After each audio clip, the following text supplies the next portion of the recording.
not just some chick with a guitar. Well, Wallis, I've read on your blog that you have lately you have the feeling that you started to feel a little bit different, and that you don't have the feeling that you need to sell yourself anymore. How come? I was selling myself for a long time.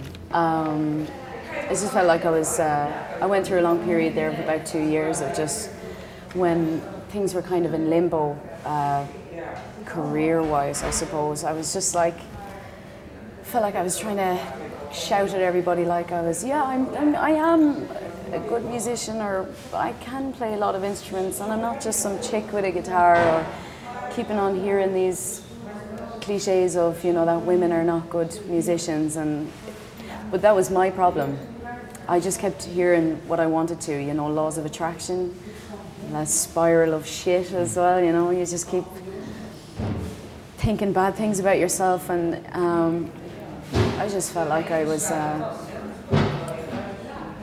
just screaming and shouting all the time, and not just proving by playing and being. That was it, really. Yeah. When did the change came? Like, I don't need to do this anymore. Not so long ago, actually. Only a couple of months ago, really. There was talk, a couple of little things, like very.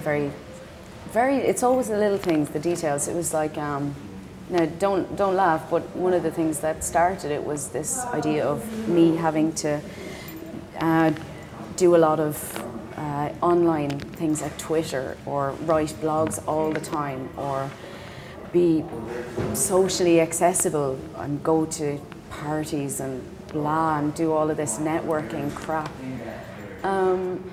It's just not my style. I do my own thing. Nobody's ever told me what to do my whole life, because I've always done my own thing. I always listen to people. I'm not a horrible person or something, but just this idea of working for the man was doing it for business didn't appeal to me, and that only happened really a couple of months ago when all of this started to unfold. Yeah. Were you forced towards using Twitter and that kind of stuff? Yeah, I wasn't forced. I'm never forced. They just kind of, I just kind of get told, maybe, do you want to do this? And you know, Twitter, they were claiming, is such a powerful, or any of these online platforms are so powerful, and they can make or break an artist. And I was like, so it's nothing to do with the music then? It's just more about my personality. Well, you know, do I not have a choice in what I want to share and what I don't want to share with the world? And because my songs and my music is so personal, that I figured, you know, if I'm giving my personal life as well, it's like, what have I left to give, you know? What's my songs going to be about, you know? This is when I ate my breakfast, you know, it's like, I felt I'd given enough to have to give myself in that way as well, so I stopped saying yes to the man, I think. Yeah. How long did you use Twitter?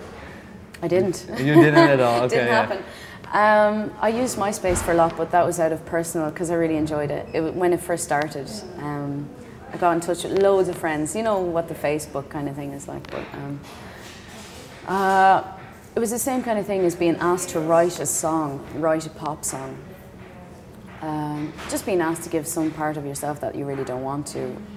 Just, it wasn't my bag. I wasn't into it. That was it, really. Okay, yeah. Because what do you think of this whole movement towards all those digital social stuff that I personally think it's meant to bring people close together, but I have the feeling that it's driving people apart of each other. Yeah, sort of, it's a community of individuals. It's interesting. I mean, it's people sitting in front of their computer. Like, I've often been in a room where there's my whole band, and we'd make a joke because we go on Skype and Skype each other in the room, because we're like, hello, what's it like over there, you know? But it's a community of individuals, and people can be who they want to be, and YouTube has made kind of film stars and rock stars out of everybody, which I think is great, because each individual in this entire world has a purpose and a place for being here, and has a talent, and is special, and that's what I believe. And I think that these kind of platforms make people feel their worth, but in doing that, it makes worth, self-worth, a little bit cheap as well, because you're waiting on replies from your Facebook when you wrote down, I'm feeling like shit today, and you're waiting to see how many people reply to you, and you value your worth by how many people said thumbs up or something, you know. That's not the way you look at life, you know. Get out and live it and socialise in real time, or give something to a real community, I think is the most important thing. Somehow selling yourself out maybe a little bit as well.